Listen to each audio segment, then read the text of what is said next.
بسم اللہ الرحمن الرحیم۔ السلام علیکم ناظرین، آج ہم جانیں گے مسجد اقصیٰ کے بارے میں۔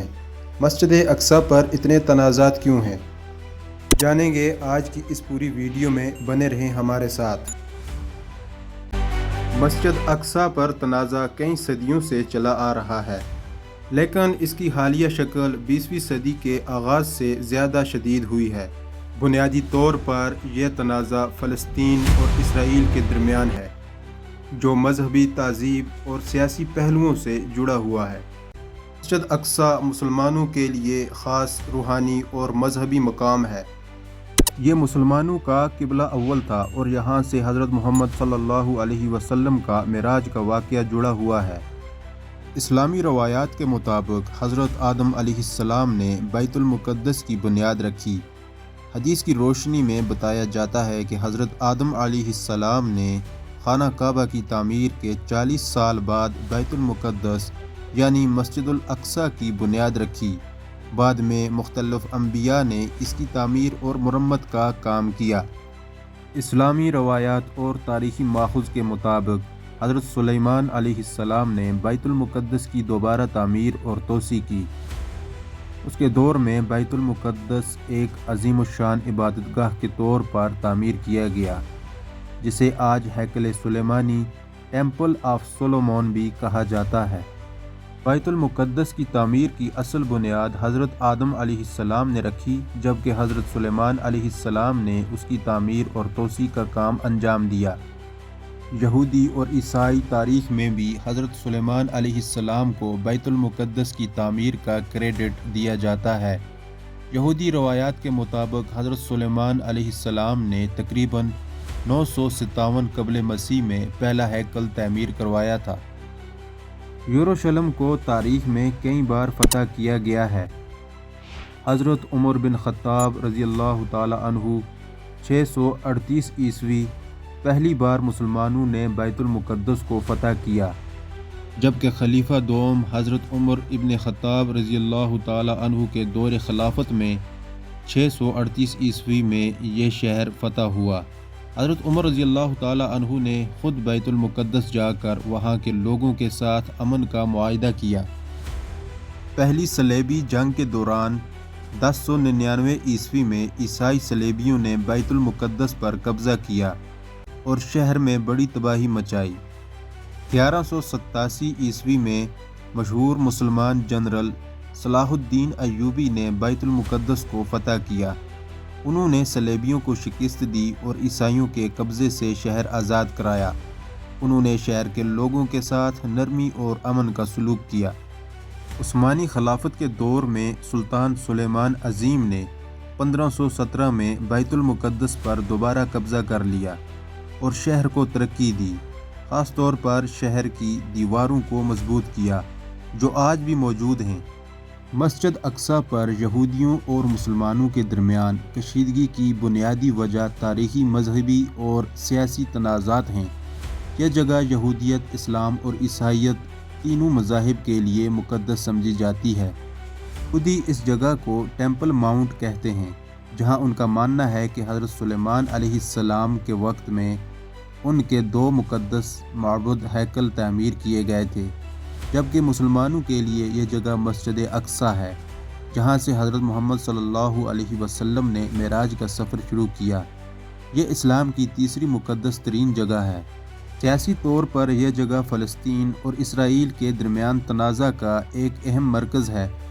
1967 کی عرب اسرائیل جنگ کے بعد اسرائیل نے مشرقی یروشلم سمیت مسجد اقصیٰ کے علاقے پر قبضہ کر لیا، لیکن مسلمانوں کو یہاں عبادت کی اجازت نہیں دی گئی۔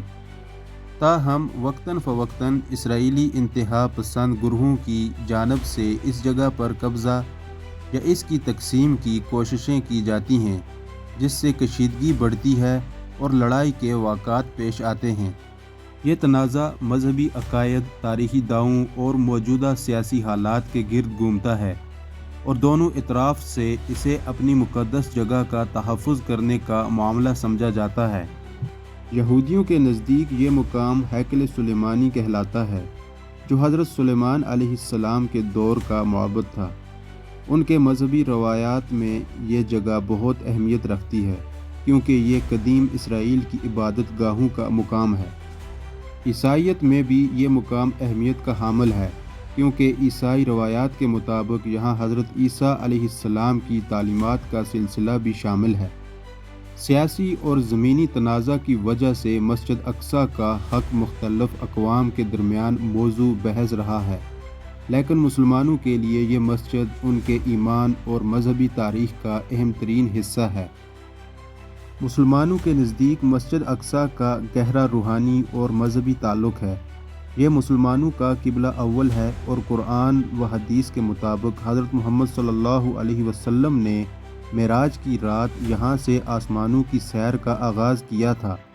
مسلمانوں کا ماننا ہے کہ یہ جگہ ہمیشہ سے انبیاء کرام کا مرکز رہی ہے اور حضرت عمر فاروق رضی اللہ تعالی عنہ کے دور میں اسے مسلمانوں کی زیر حفاظت لایا گیا۔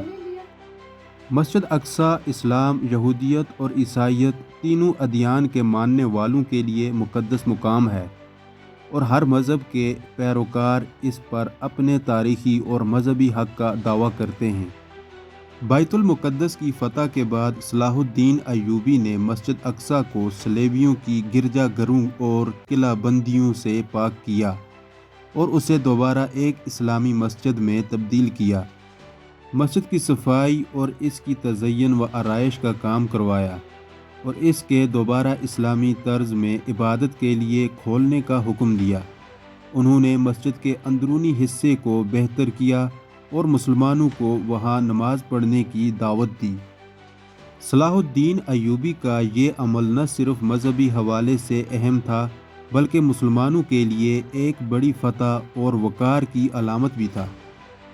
صلاح الدین ایوبی اسلامی تاریخ کے ایک مشہور جرنیل اور حکمران تھے جنہیں بیت المقدس کو صلیبیوں سے آزاد کرانے کے لیے جانا جاتا ہے۔ ان کا سب سے نمایاں کارنامہ 1187 میں صلیبیوں کو شکست دینا تھا، جس کے بعد انہوں نے مسجد اقصیٰ سمیت پورے بیت المقدس کو فتح کیا۔ اسرائیل اور فلسطین کے درمیان جاری تنازع ایک پیچیدہ اور طویل مدتی مسئلہ ہے جس کی جڑیں تاریخی، مذہبی، سیاسی اور جغرافیائی عوامل میں پیوست ہیں۔ یہ تنازع بنیادی طور پر اسرائیل کی ریاست کے قیام اور اس کے بعد فلسطینی عوام کی بے دخلی، زمینوں کی تقسیم اور خود مختاری کے حقوق کے حوالے سے شروع ہوا۔